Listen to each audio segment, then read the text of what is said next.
اچانک موت سے قبل، اچانک موت آ گئی، کیا کہو گے؟ اے افسوس کہ میں نے اللہ کی جناب میں بڑی کوتاہی برتی۔ اب اس کہنے کا فائدہ کوئی نہیں۔ او تقول، یا کہے گا لو ان اللہ ہدانی لکنت من المتقین، کہ اگر اللہ مجھے ہدایت دے دیتا تو میں متقین میں سے ہوتا۔ متقین میں سے کیوں نہیں ہوں؟ اللہ نے مجھے ہدایت نہیں دی، معاملہ اللہ پر ڈال دیا۔ حالانکہ اللہ رب العزت نے تم پر راستے کھول کھول کر وعدے کر دیے تھے، جنت کا راستہ بتا دیا، جہنم کا راستہ بتا دیا، نیک اور بد میں تمیز اللہ تعالیٰ نے بتا دی، نیکیوں کا راستہ وعدے کر دیا، برائیوں کا راستہ وعدے کر دیا، اور تم کیا کہہ رہے ہو؟ اللہ مجھے ہدایت دیتا۔ ہدایت اللہ دیتا ہے،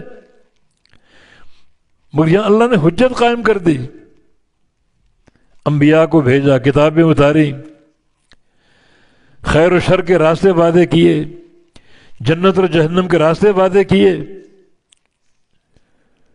اور تم کیا کہہ رہے ہو کہ اگر اللہ مجھے ہدایت دے دیتا لکنت من المتقین، تو متقین میں سے ہوتا، تقوی اختیار کرنے والوں میں سے ہوتا۔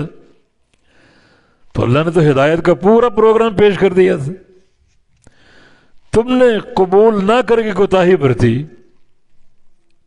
اللہ نے تو حجت قائم کر دی، انبیاء بھیجے، کتابیں اتاری، دعوت تم تک پہنچائی، خیر و شر کا راستہ وعدے کر دیا۔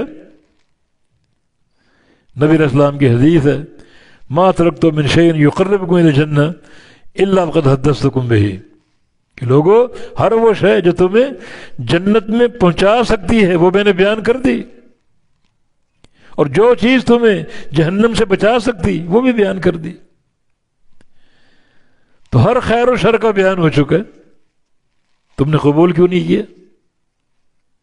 اب کیا کہہ رہے ہو؟ اپنی ساری گمراہی اور اپنے گناہ تقدیر پہ ڈال رہے ہو کہ اصل بات ہے کہ اللہ نے ہمیں ہدایت نہیں دی، اگر وہ ہدایت دے دیتا ہم متقی بن جاتے، اس نے ہدایت ہی نہیں دی۔